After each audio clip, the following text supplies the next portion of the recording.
Hi everyone, and welcome to another segment coming to you on the BCiB Australia Facebook page. I'm Clive Adams, and we had Barry Lester come to us and say, I want to do something, I want to do a bit more coaching and things like that. I want to do something for the juniors out there that are sitting back, not being able to be part of our sport at the moment. So I'm so pleased to have Barry joining us, and we're going to be able to go through some questions that have come through. G'day Barry, how are you? Hi, Clive. Yeah, thanks for having me, mate. And yeah, I'm really excited about this segment. I'm just so passionate about the youth of the sport, and I'm actually missing a lot of coaching at the moment as well as competing. But thanks for BCiB Australia for taking on this initiative. Yeah, give us a bit of the background of the work you've done with juniors over the years, mate. Because I know it is an area of passion for you, that's for sure. Yeah, well, I guess when I first started working with BCiB Australia, we used to do a lot of the active after-school stuff. And I met a gentleman, and he was really big on elite exposure. And he said one really good way to get kids into a particular sport is to try and expose the elite, the way they go about it, the way they compete, all the little things that make them tick to those actual athletes. And we've all gone to school and had AFL footballers come out and visit, or cricketers and so out and come and have a chat. And I always thought, well, how can myself, when I started playing at the elite level, engage a bit more with the juniors and give back as much as I can that I've learned the sport? Because I know when I was a junior growing up, if I went to a tournament and saw a player that had played elite level bowls, I was straight over to them asking them questions, and they were like, "Go away, Bazza." But no, I was always really keen to learn as much as I could. So I guess once I transitioned to an elite level player, I always thought about what about the juniors? How can they fast track their development? Yeah, I think you're spot on with that. I think back to my school days, and I remember when a couple of the footy players came out, or a couple of the Wildcats. I'm still a Wildcats fan these days, and I can still remember those guys coming out to the school and giving us clinics and things like that. So, yeah, you're spot on with that. They're great memories. Yeah, I've visited a lot of schools over the years, and I must admit, if you walk in the door with an Australian tracksuit on, or a state or a club outfit, they don't recognise you as any particular sports person straight away. Just the fact that you were playing sport, and then straight away you can go from there. So the fact that being a bowler and the Commonwealth Games and BCiB Australia associations over the years have had me go out to quite a number of schools. And one of the best things I used to do is when I worked for BCiB Australia is when we'd have Grand Prix, Australian Indoor, Australian Opens, that we'd line the crowds, all the grandstands, with heaps of local school kids coming to watch, and that the players get a lot of big thrill out of that as well. All right, shall we get into some of our questions that have come in from, we did put it out there on our Facebook page and Instagram and so forth to get some questions for you. So let's get into our first question. And it comes from Adam Carroll on Facebook. And he says, I have a younger cousin who's been playing and is struggling with consistency. He practices all the time, but just can't seem to get the knack of it. What would be your suggestions to improve? Well, the two things you usually think of when it comes to consistency is line and length. And I think you need to establish, when we're probably talking about line straight away, whether you are someone that looks at the green or someone that looks in front of you, maybe 6 feet in front of you, or someone that looks at the bank. So I think if you can establish who you are, I'll extend a little bit on that. Some people can deliver a bowl and look at the bank, or look at an object beyond the bank, and delivering the bowl becomes a real peripheral activity or movement. So some people aren't comfortable with that. So if I've coached kids where I've said, try looking at the bank, that they drop their eyes straight away. So they're not comfortable. So establishing lines straight away is probably really important, that you try and figure out what you're comfortable with, where your eyes want to be, and try and do that consistently. Because I think through the development phase, you'll see that sometimes they'll have their eyes lowered, sometimes they'll have their eyes up. So that's probably line.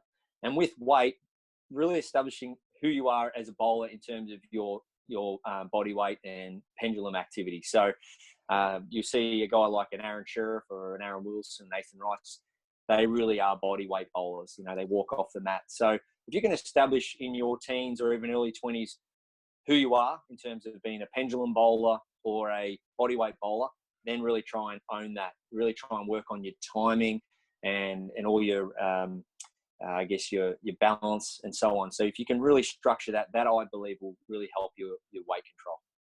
Just on the line, with taking the mark off a bank, so if you do take a mark off the bank, you've got to be a little bit careful with that one, haven't you? Because if the mat moves, that line on the bank's not going to be the correct line anymore. Yeah, no doubt. And really, this day and age with indoor, outdoor, different coloured carpets, grass and so on, it's really inconsistent. So I find the only consistent thing that really is around a bowling green is the bank.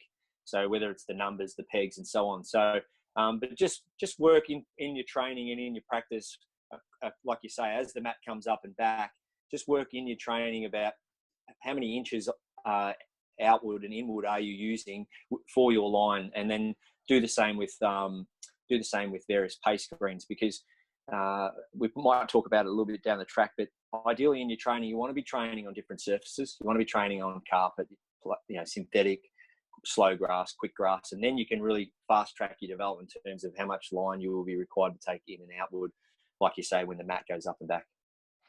Very good. All right, let's move on to our second question. It comes from Tyson Cromie. Tyson, of course, one of the stars on the junior scene. We've seen him perform at the Australian Junior Championships. He was on Instagram and he says, what are some of the ways you can improve the mental side of the game? Yeah, Tyson, thanks for the message, mate, and thanks for getting involved. Look, the mental side is huge. I always believe there's probably two major areas that are really involved in playing bowls, and that is the mental side and the physical side, of course, and especially your legs. But when it comes to your mind, I think you've probably got to actually force yourself to be in challenged positions a lot. So, when we look outside and there's a bit of rain, do we say, oh, no, I'm not going to practice today, I'm not going to go out?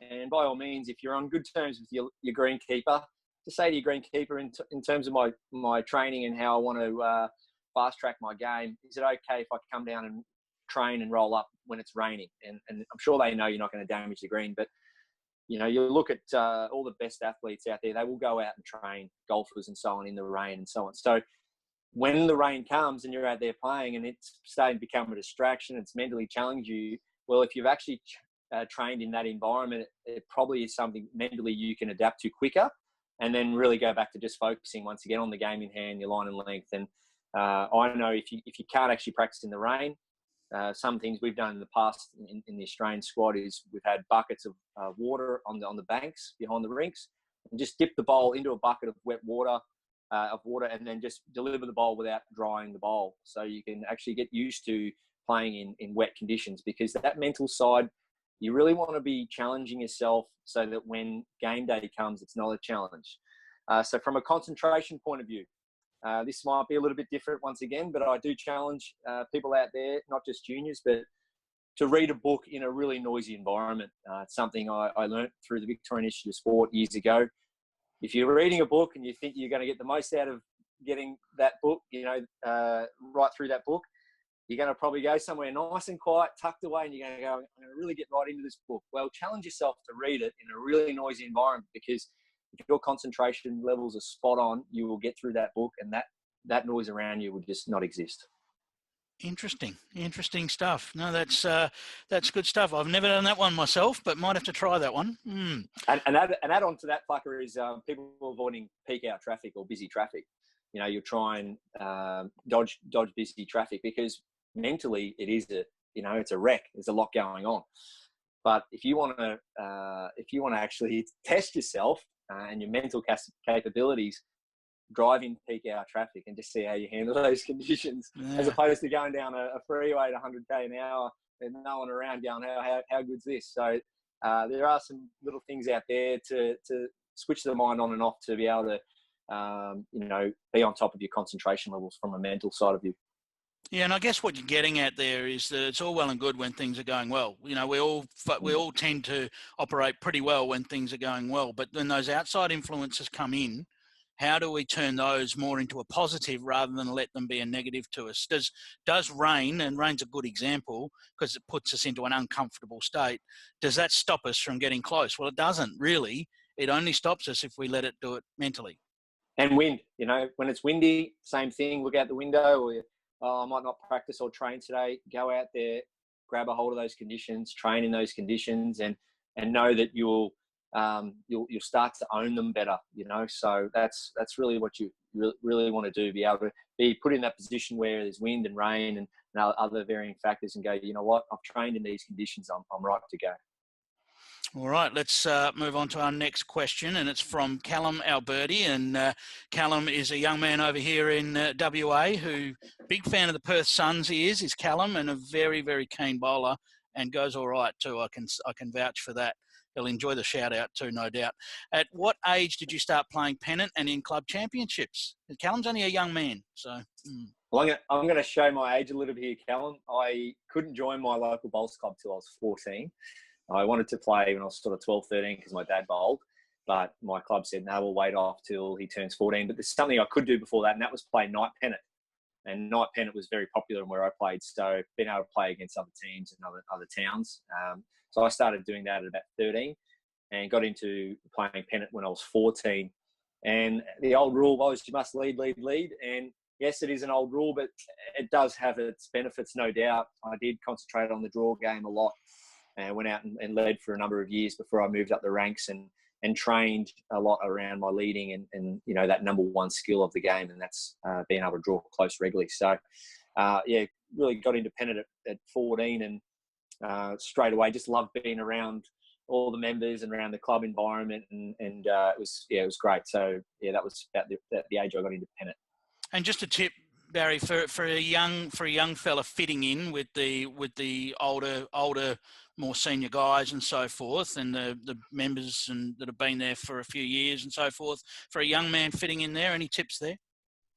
Well, what you'll generally see is that junior member will probably have a family member in that club. That's quite common. If not, you'll find probably personalities will gravitate to one another. You'll find as a young kid, there'll be someone that'll reach out to you and vice versa. You just gravitate to one another, and that will probably become your unofficial mentor. And the thing about bowls clubs is there's so much wealth of knowledge from the members. So people that have been professionals in certain trades and business experiences and so on. So as a junior, you might have interest in certain things you want to do in life, and these people within the club might have done that. You know, so ask around as a junior, get to know the members. Be a sponge, ask questions. And these gentlemen and ladies within the club would love to share their stories with the youth. And if you say, I was just wondering, have you ever been to the United Kingdom? You know, have you ever been overseas? And then you start to learn. And if they've bowled over there or travelled over there, start to learn and ask questions. And I know I was that kid. I was, I was a packet of chips, can of Coke, sit in the corner, and then I'll be like, oh, who can I ask questions to? I was, straight away. But right now, I've still got people back when I first started I communicate with, and we share stories about, when we first met and all the questions I used to nag them with. You still remember who that first skipper you played under was and so forth, don't you? I've got the same memories. I started when I was 12 and got the same memories, mate, so I can certainly relate to that. Ben Fletcher has a question for us. What was the highlight of your junior career, Barry? The highlight was I went on my first plane ride. So I'd never travelled in a plane until I represented Victoria in the under-18 state side. So here I am flying on a plane. I was really nervous. We had to wear the shirt and tie back then. So we're walking around the airport in shirt and tie in our state uniforms. And so the biggest highlight for me straight away in my junior career was being able to fly and not have to pay for it, which is always handy. And I got to do that alongside some really good players, Russell Green, Lee Schreiner, Michael Walker, Joel Simmons. We're a pretty good five-a-side, and got to fly to Sydney. And so going on my first plane ride. But I think back then we used to get a name pin. We get our bowls bag with Victoria written on it. Those kind of highlights. But I think just having the name of Victoria next to your name was the biggest thrill, and just being able to represent your state. So. Excellent. All right, we've got another one from Callum. We've got a couple here from Callum and from Tyson, so it's good stuff. Good to see they got their questions in. How long did it take for you to skipper a rink? Well, I was never in a hurry to skip, Plucker. Sounds like Callum is. yeah, and that's fine. And that's completely fine. I think what Callum's already doing by asking maybe that question is establishing what he wants to do, and that's really, really important. You don't want to be probably getting in 5-10 years into your bowling career and figuring out, what position do I like? What position do I want to play? I think if you've got a desire to play a certain position and play that role well, try and grab a hold of it with both hands now. So I didn't really skip until I was probably about 18 years of age. So probably about my fourth year into bowls. And the reason I probably didn't skip for probably another year is because I was being mentored by John Snell. And John Snell, for those that don't know, especially the juniors out there, he was a Commonwealth Games World Championship player, done everything in the game. So I played 3 to him for a couple of seasons, and he taught me shot selections and why he called certain weighted shots and certain hands. And John would call me down to the head a lot, and he'd explain to me why he called that shot. So I was fast tracking my development by playing under a wealth of knowledge through John Snell. So maybe it's a really good thing for Callum. If you are in a hurry to skip, that's fine. But before you do, maybe go and play third to a really experienced skipper within your club, and then ask questions while you're playing the game and after the game, and really find out why they call you on certain shots, etc. So go ahead, be that skipper, get out there, learn all the things that skipping needs to be. The one thing I will say, Callum, too, skipping, yes, you have the last 2 bowls, and sometimes you get all the heroism if you play a great shot and all that. And sometimes if you don't play the big shot, it's not the place you really want to be. But you need to manage people, Callum. You become a people's manager. You need to manage your lead, second, and skip at third. And you need to ride on their emotions. You need to understand them as people and their ins and outs. So managing people is a skill set in itself. And within your club, no doubt, there might be some people that can help you learn how to manage people that can fast track your development as a skipper. Callum's definitely got the people at South Perth that'll be able to help him along with that. And I guess, Barry, just touching on that, it's not all about skipping, is it? It's not all about playing the skipper's role. You yourself in your Jackaroo's role is generally leading, and every role in the side has its importance, and a good team has everybody playing their role to their best of their ability.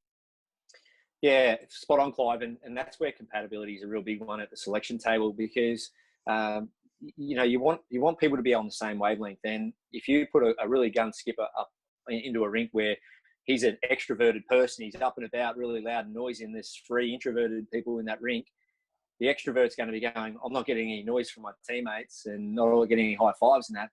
I'd much prefer to be playing with those 3 people that are up and about. So that's where knowing how you can manage people and say, all right, I don't mind playing with people that are a bit quieter.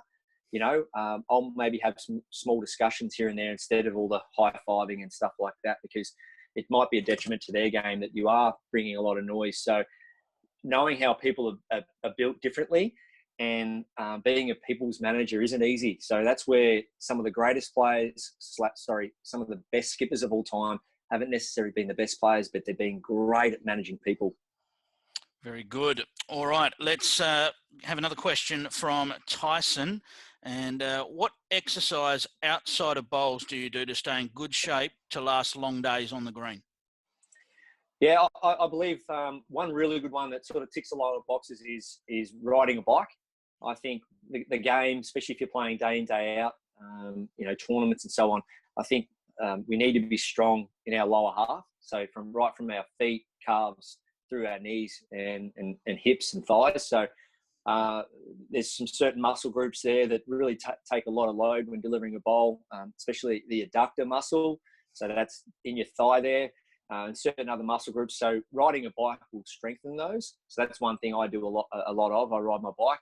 And then from a cardiovascular point of view, in terms of your fitness levels, if you're not one that likes running or riding, you might look to do something like swimming, maybe doing some rowing on a rowing machine. But generally your walking and running is quite good. But if you don't happen to know someone in your circles that is sort of skilled in that area, that knows a lot about the muscle and strength work, try and go online and learn as much as you can. Maybe reach out to as many friends and family as you can, or someone within your club that does know a little bit about it, and learn as much as you can. Because I think if you can look after your body and have your body nice and strong, your mind will definitely be the beneficiary of that. I can vouch for someone that has strained that adductor muscle, and it's not a fun one to get back going again. So, oh no, I can certainly support that one. Callum, with another question, we can see where Callum's going with some of his questions. What's the best drill for practicing driving? Well, yeah, we all want to be another Ryan Bester. There's no doubt about it. You know, we all want to hit nearly everything, and it's not easy. It's not an easy activity. If you strip it right back before you do any training or competition, if you're going to be driving a lot or, you know, looking to use your drive, you must be warming up. There's no doubt about it. And, you know, it takes a lot of body parts to get a nice fast drive going down the green.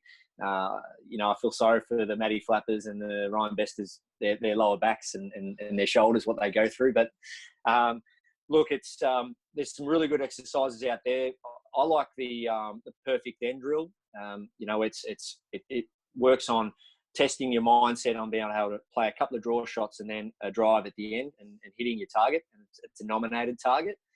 And also setting up different targets down the rink. So maybe 4 different targets, say a couple of mats. So just driving over a mat or some cones and giving yourself a number out of 4. So 4 targets, try and get more than 50% every time. And try and equal how many times you're driving on each hand. So it might be one direction is always forehand, next direction is always backhand, the next end might be 2 of each, and then actually documenting it, writing it down. And then you'll see there might be some weaknesses showing up. Oh, gee, I'm missing more on the backhand, and that's something you work on. But if you want to go to another level, you can get a really big sponge, you know, the width of a ditch. So measure it out, the width of a ditch, and get a sponge about 6 feet long, and it just wedges into your ditch. So that helps not damage your bowls as much as well. You can pick it up at probably a local Clark Rubber or some kind of store that sells sponge rubber, and get one cut up to fit, and just lay it into your ditch. And you can either put some colours on it, some coloured sticky tape or some spray paint, and give yourself a number for what you get. So it might be red, might be down the middle, might be a 10. Either side of that might be the blues, might be 5, and so on, and then document it. Because if you're not documenting it, you haven't got evidence of what you're doing. And then if you haven't got evidence, you can't look to improve. So really document what you're doing out there. But I love the sponge rubber one. I've used that a lot over the years, and pretty cheap to make one up. The club probably should invest in getting one anyway. And that's really good for your driving technique as well. One little thing technique-wise I wanted to add. Ryan Best is the best driver in the world, I believe. A lot of good drivers out there. There's one thing he does that not many other drivers do, and he starts with a bent arm. So he starts with a really strong bent arm, and that creates that slingshot timing and movement. So that takes a bit of pressure away from his actual shoulder and gets the arm involved in it a bit more. But I think if you notice, you look at all the quick drivers, you know, the flappers and all that, they do have a bend in the arm. So if you do have a really straight arm, you're putting too much pressure through your shoulder. So just make sure that arm is nice and relaxed, and you get a nice even load through the arm. Showing off the muscles a bit there, Barry, as well, I noticed. So, yeah, I think what you've gone through there is setting up things that don't move as well, so that you can actually get a flow to what you're doing. Whereas if you're always driving at jacks and so forth, as soon as you hit it, well, then what do you do? You know, so setting up the different targets that don't move around can get you a bit of a flow. So, no, good stuff. All right. Tyson Arneman _194 on Instagram says, what is the hardest challenge you face being a jackaroo? Probably time management. Yes, it's definitely difficult. If you're at school, you know, I guess when I look back when I was going to school, you had to come home and do all your chores, etc. So make sure you're doing all your chores.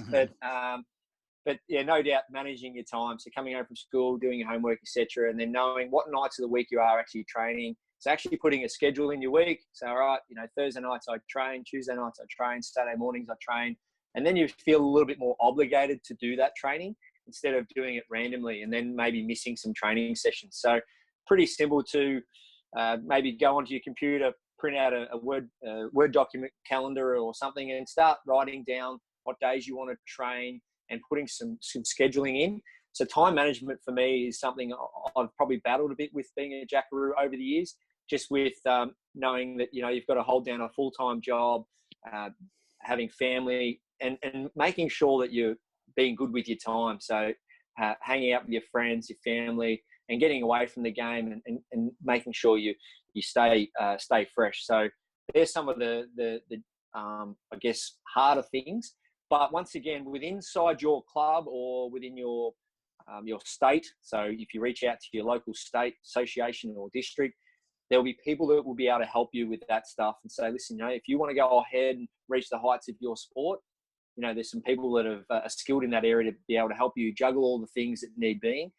In terms of, finding a gym to go to, or someone can help you with your fitness, someone can help you make sure you're doing, all your schoolwork. So setting out all the priorities in your life, making sure you're ticking all those boxes. And that's probably a hard thing to do, tick all those boxes. But I think if something is written down, I think it makes it a bit more structured. Yeah, it prevents those little excuses that just sort of say, well, I won't do that today.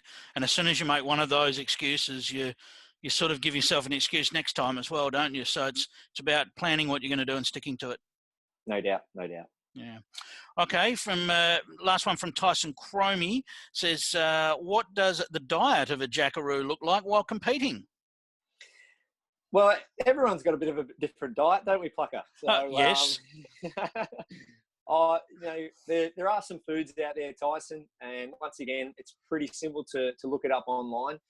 By all means, don't start eating foods that you don't like or anything, but I'm sure there's a lot of foods that you do like that you don't know what they're actually doing for you in terms of, what benefits they have. So I love my seafood, and, it was only probably 5 or 6 years ago I found out that, I really were benefiting from eating a lot of things like tuna and salmon.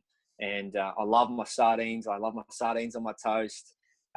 People are like, yuck, Barrie sardines. But they're full of omega-3s. And omega-3s is concentration food. So once again, there are plenty of websites, plenty of information out there to learn about what type of foods are available out there and then what they do. There are some foods where they may be high in carbohydrates, your potatoes and things like that, your pastas. They're great for energy, but then if you're taking them before a big day of bowls, they'll maybe help you with the energy. But if you have a high dose, the carbohydrates might make you a little bit lethargic. So there's a lot of foods out there, but generally as a jackaroo, we're spoiled when we're away competing. We've got, over the years, we've had Faye Luke, now we've got Kathleen Greenslade, where they set up our nibbles for the day. So we'll see a lot of chopped up carrots, celery sticks, and we'll have sandwiches, we'll have fruit, and then obviously our glucose. So we'll have a lot of glucose when we're competing, our snakes and lollies, just to keep the energy up, along with sports drinks and plenty of water. So I'm always drinking, this is about 1 litre. So that's 1 litre bottle. I'm always drinking at least a couple of litres a day.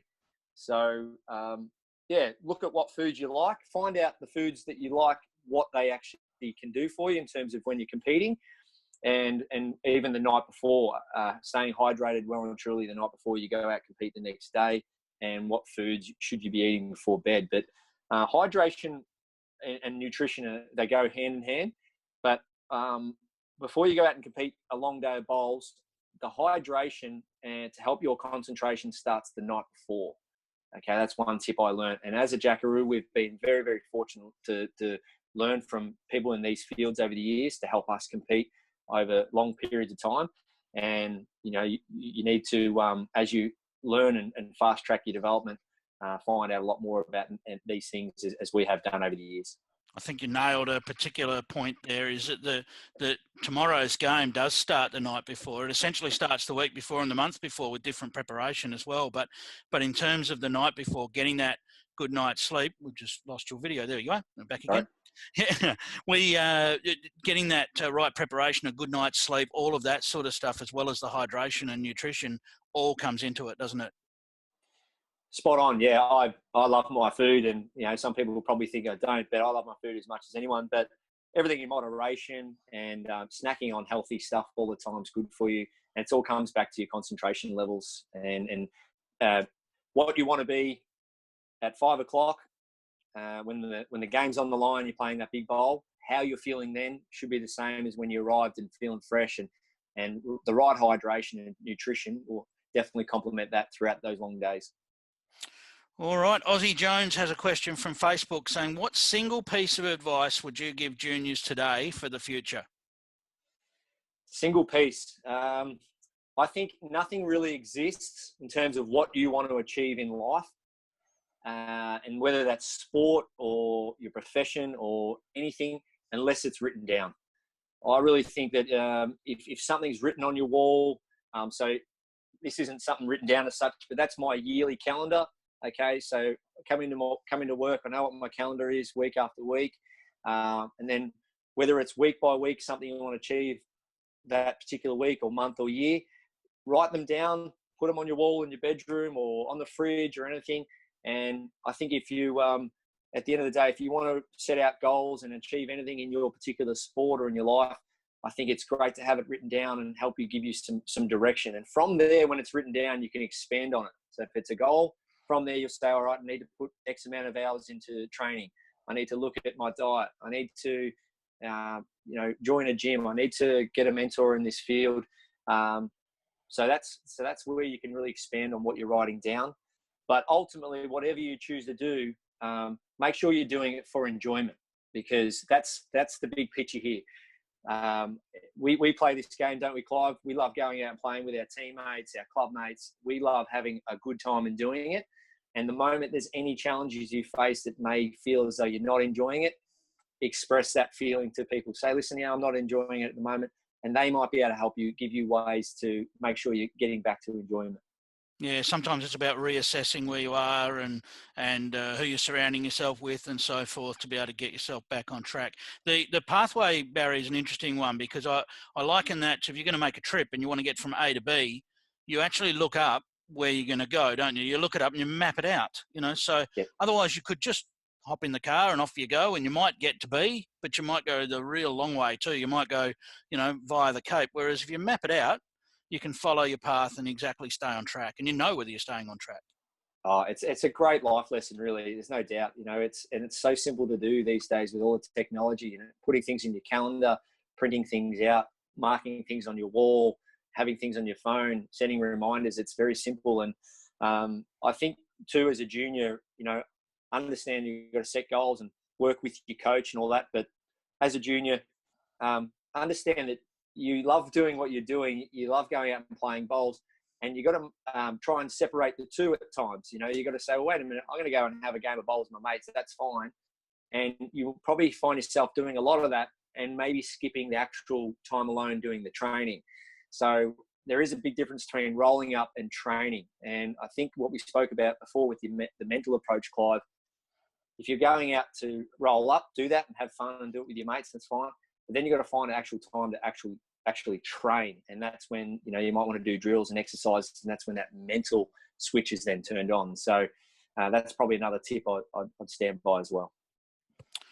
Well, there you have it. There's plenty in there for everyone. We've gone through the questions that were sent in. We appreciate everyone. Thanks to all the people that have sent in questions. And Barry, I know as we started with, it really is a passionate area for you. You're missing your coaching at the moment because you can't get out there and coach the school kids at the moment. But hopefully we won't be sitting back for too much longer, or we can get back out there, eh? Yeah, no, thanks for having me, Clive, and thanks for all the work you're doing too in these tough times. And just remember, to the kids out there, I was you once upon a time. And as I said to you earlier, Clive, if you want to be good at what you're doing, whether it's a profession or anything, you've got to learn and you've got to study. And YouTube now, you can get on there and learn as much as you can. Read books. Ask questions around your club. So the more you want to be better at something, the more you need to learn, and the quicker you learn, the faster you'll move on with your career. So great stuff. And like you say, I'm missing my coaching, missing working with the juniors out there. And thank you to all you for putting the questions up. And good luck with your bowls moving forward. And if you ever need to contact any of the Jackaroos, contact Bowls Australia, and we're all really, really approachable, and we'd love to see that you're out there enjoying the game and learning as much as you can as soon as you can. All right, there you have it. Australian Jackaroo, Barry Lester, with his thoughts on the sport. Good luck to everyone out there. Let's hope everyone stay safe, and let's hope we'll be back out on the greens sometime soon. Thanks for joining us, and we'll catch you soon.